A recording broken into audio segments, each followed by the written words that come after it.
All right, fantastic. Well, I'm here with another person from the UniDays program, and I wonder, for those people watching this, if you could introduce yourself and let everybody know what's the idea that you're following as part of the UniDays Startup Accelerator program. I'm Mara. I'm currently a master's student at LIS, the London Interdisciplinary School, and I'm building a startup to help connect people together in real life and form deeper connections. Fantastic. It's great to have you here. You joining the program has been one of my big smile moments, as I mentioned to you before we started recording today. So, really great to meet you in the top 100. London Interdisciplinary School, apart from being one of the newest universities, is the hardest one for me to say on a Yeah, live same. video. Yeah, right. So, it was great to do the guest talk there as well, where we first met. How's the program going for you so far? It's been really good. I didn't expect the tasks, and I actually didn't expect information like that. I've listened to a bunch of podcasts over the last few years or more, and information, and kind of immersed myself in this kind of world, but actually having information all in one place like that and very actionable things to be doing has made way more of a difference than I expected to, because I kind of thought, okay, like I know roughly where I'm going, but yeah, it's been really I mean, good. we're in week 3, right? So of the 3 pillars, the sort of core content, the peer support, and the kind of expert mentoring from people like Pedro and stuff, what's been the most useful to you so far? How do which do you think has really moved you forward with your idea the most? I think the content has been really helpful from the actual like bit of the startup, in terms of kind of getting me to look at it from different angles, and just making sure I haven't like missed any gaps, and also having a process where, like I said before, it just makes it so actionable, and you can't kind of sit there and just think about your idea and then be listening to random things and slightly apply that to your idea but almost not really apply it. So the content, I think, has been the strongest and has also given everyone something to speak about and kind of brought people's ideas together around certain things. But also the community has just made you feel like you're not alone in the process. And I think, especially not having expected it would be such a personal journey, having people kind of share what they're struggling with or share just elements of how they're linking what the content is or just what they're coming up with. And yeah, that's been really good. I mean, you were explaining to me that you come from quite an entrepreneurial family, and you've also mentioned that it's quite a personal journey. How much are you open to share on this recording about how personal is this journey for you of being a startup founder? Yeah, I'm happy to talk about it a bit. Yeah. Okay, so what do you see as the highs and lows so far then in this personal journey?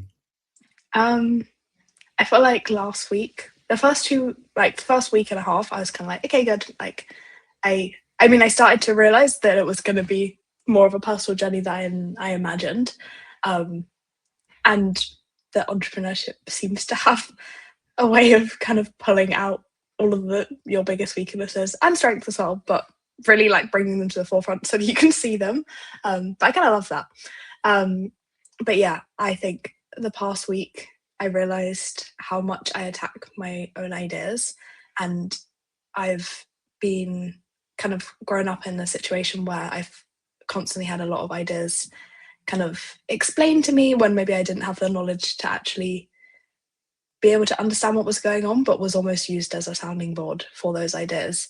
And so have become very analytical and have like grown a lot of doubt, because when that's been like 80% of your experience growing up, and then that's created kind of a bit of instability in like a family environment that makes it challenging when you're like, oh yeah, this is actually something I think I want to do, and put myself in this instability as well. So yeah, trying to realize that I'm not a continuation of that. How did you feel doing the video postcard? Did that catalyze some sort of personal journey as well, where you're sort of starting the program, but for people watching this that don't know, doing that video postcard of what it's going to be like when you finish and you're in the final? Like, did that do anything particular for you? Yeah, I think I almost started crying whilst I was filming. No way. Yeah, I think that like it was in that moment that I realized actually how young I was when I was being in a situation where I had these ideas kind of spoken to me about, and I just felt like not sadness, because I think it's led me to where I am now, and it's like I'm happy as I'm not kind of sad that it's gone that way, but just I don't know, a bit of kind of compassion for my younger self of like, wow, that like would be challenging in the situation now. So to kind of think that it was my responsibility, or I was the only person that kind of could be the sounding board for those ideas. It's like, oh, poor little me. Okay. Super interesting. Like we're all on different journeys, right? And it's the human element are our superpowers and our constraints, and actually what makes us a founder rather than a day-to-day employee or other things, right? These differences in the way we see the world and the way we get frustrated with things and want to change them, and our backgrounds, our DNA, our kind of our mental makeup and everything. It's all what makes us founders. So what's next for you? I mean, we're in week 3, we're talking about teams and strengths and things like that. What do you anticipate is going to happen next? Hopefully to get more structure on my idea and start to properly test it, and then build some level of MVP to test it even more. I am a solo founder, so at some point, obviously mentorship and stuff has been really useful within the program to kind of help not just be going at this with my own brain. But yeah, at some point probably will need to at least hire or get some help with certain areas. And it's been good to kind of have elements of the program that have made that clear. Yeah, and to kind of realize that, I don't know, I just think I've realized how much of it's so much easier when you're not doing it. Just you sat in your room in your head. Absolutely. So yeah. I mean, it's interesting to me if any of the 100 end up becoming co-founders with each other on maybe an idea of one of the others, or actually combined, you end up doing a different idea through the program. And I'm sure that might happen in week 3 or week 4. We'll see.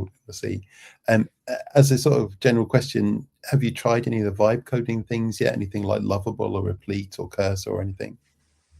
I did. We had a project like earlier on in the masters, and I built an MVP type thing for that.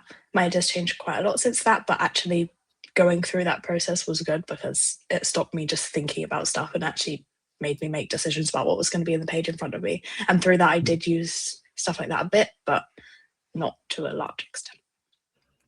So, I mean, I mention it because I've got Amy Stone's voice in my head. Amy's one of the founders within the community, and she told me the other day that on International Women's Day, which I think is Monday, maybe Tuesday, Lovable's free for the day, and is to encourage everybody to use that platform for building MVPs.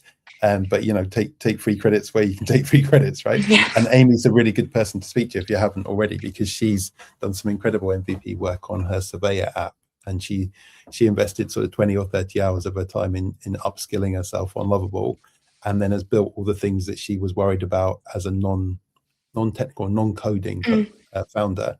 She actually found she could build quite a sophisticated MVP. She's even got visual analysis, image analysis, because it's a surveying app. So the idea is that you can scan a room and it will pick out the flaws in the building and the cracks and all that kind of stuff. And she's even built a rudimentary one of those into Lovable. So there's lots to gain access to there. Even people have been sharing opportunities like that. Yeah. Like there was a massive list that got put that someone shared. Is that in the WhatsApp group, or I should go and find that list myself and see what's on there? Yeah, it's in the like general chat. Someone just put random investment or like grants, I think, that you could apply to. Someone just collated a list. Just go. There's an amazing amount of stuff going through the platform. I think I shared with you earlier the kind of utilization on the platform since the program started. It's just going for us like through the roof, and normally we expect sort of 15 to 25% of the community to be active in any rolling 30-day period, and at the moment it's like 85-90% of the community is all on there getting involved. So it's like amazing. Yeah. So you're doing this, you like the other 99 are very brave and going through this process while trying to deal with all your studies and other things going on in life, etc. For somebody who's not on the program right now, but they're thinking about their idea, and maybe they're a student wondering if they should do a startup, what's your best advice for them? Speak to people about your idea and don't be frightened to do that. I think that was a massive barrier for me to get past because of kind of seeing someone growing up speaking about their idea lots and then no one happening. I was like, you can't speak about your idea until it's more fully formed, but actually that's just not. Like, you need to get people's initial reactions. You don't know who you're going to speak to about something that will turn around and know someone who could help, and it's actually insane how much speaking to people can help. So even if you're not part of a program like this, just speak to friends, speak to, like, I don't know, just a wide range of people, and then you'll start to get an idea of what are the types of people who would be interested, what kind of people you can usually go to get someone that they might know, like what networks people have. So yeah, I think just talk more and be open. Fantastic. I mean, I see a lot of founders kind of holding on to their idea and hiding it from folks, and you're saying the opposite. You're saying, like, open that out, talk to people, iterate fast, right? Good advice. Because also, if you're not, like, most of the ideas aren't something that's completely crazy that someone couldn't have thought of, but lots of people, there's a reason why you're doing that idea and not any other idea. So actually, most people aren't going to look at it and be like, oh, let me just do that as well, because they're not you. So I feel like there's less risk than you think. People are more likely to be like, oh, let me join you, versus to, like, steal it and go away. Yeah, absolutely. And one of the sayings that people say from Silicon Valley, or people who've done a number of startups, that usually bring out, is to say, well, if the other guy can execute better on your idea than you, then maybe they should be doing it anyway. And the point is that by sharing it, you're actually moving forward, rather than in isolation. You might never actually get anywhere. So if the idea is worth pursuing, you've got to kind of let yourself get out there and let the idea get out there. But great advice. Thank you so much for that. I think we'll be seeing each other next week in London at the demo night, right? And we're going to try and get as many of the top 100 who are London-based together at the same time, which is fantastic. Bayes Business School, Wednesday the 11th. It's a great place to be. I don't know if you're co-working as well, but I shall be there all day, hanging out with various folks across it. And good luck with the rest of the program. My final question for you is, are you going to be in the top 10? Will we see you at Revolut headquarters in a couple of weeks' time, pitching in front of the investors? Is that are you manifesting that destiny, or do you think you're going to be in the top 100 but not the top 10? I don't agree with manifestation in that way, other than just as a method of putting yourself open to more opportunities. But yeah, hopefully I want to be. Absolutely. Well, even if you aren't in the top 10, you've got a seat to come and be part of the evening and everything. So but I do hope to see London Interdisciplinary School well represented in the top 10. That'd be fantastic. And good luck with the rest of the program. Thank you.